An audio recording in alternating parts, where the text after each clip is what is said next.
स्वागत है आपका अभी क्लासेस डाउट्स में। और आपका सवाल है, चूल्हा ठंडा किया होता तो दुश्मनों का कलेजा ठंडा होता। नायक राम के इस कथन में निहित भाव स्पष्ट कीजिए। नायक राम, तो ये क्वेश्चन किससे है? ये क्वेश्चन है सूरदास की झोपड़ी से। सूरदास की झोपड़ी 12th हिंदी अंतराल का पहला चैप्टर है और पहले चैप्टर का ये पहला क्वेश्चन है।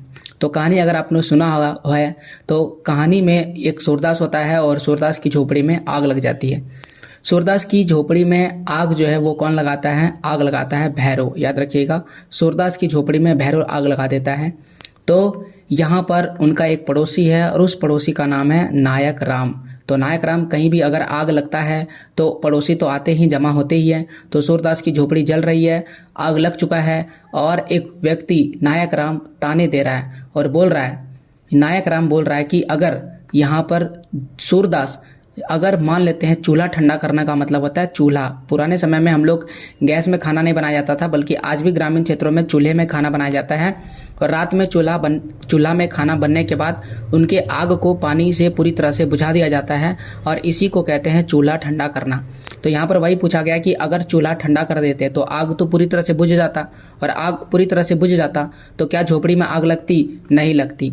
तो यहाँ पर नायक राम क्या कहना चाह रहा है? नायक राम कहना चाह रहा है कि नायक राम इस कथन के माध्यम से सूरदास के शत्रुओं की ओर इशारा करते हुए ताने दे रहा है। क्या ताने दे रहा है? कि अगर आग नहीं लगती तो शत्रुओं को प्रसन्नता कैसे होती है। ये तो बहुत ही सामान्य सी बात है कि अगर आपको तकलीफ होगा तो आपके जो दुश्मन हैं वो खुश होंगे।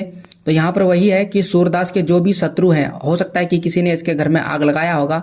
चूंकि इन लोगों को पता नहीं है तो अंदाजे में ये लोग बोल रहे हैं कि मान लेते हैं अगर किसी ने इसके घर में आग लगाया तो वो शत्रु क्या है, उनको खुशी तो मिल रही होगी। क्यों? क्योंकि सूरदास का झोपड़ी क्या हो रहा है? जल रहा है।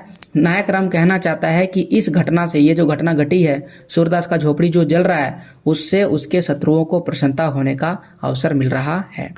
तो ये एक सामान्य से 2 नंबर का प्रश्न है, आप इसे 2 पैराग्राफ में लिख सकते हैं। तो ये था आपके सवाल का जवाब। ऐसे और भी सवाल के जवाब के लिए सब्सक्राइब कीजिए मेरे चैनल को। और अभी क्लासेस पर मैं एनसीईआरटी सॉल्यूशंस अपलोड कर रहा हूँ, जहाँ पर क्लास 6 से लेकर के 12 तक के सारे एनसीईआरटी सॉल्यूशंस आपको मिल जाएंगे। जाइए सब्सक्राइब कीजिए अभी क्लासेस और अभी क्लासेस डाउट्स को। पूरा वीडियो देखने के लिए थैंक यू।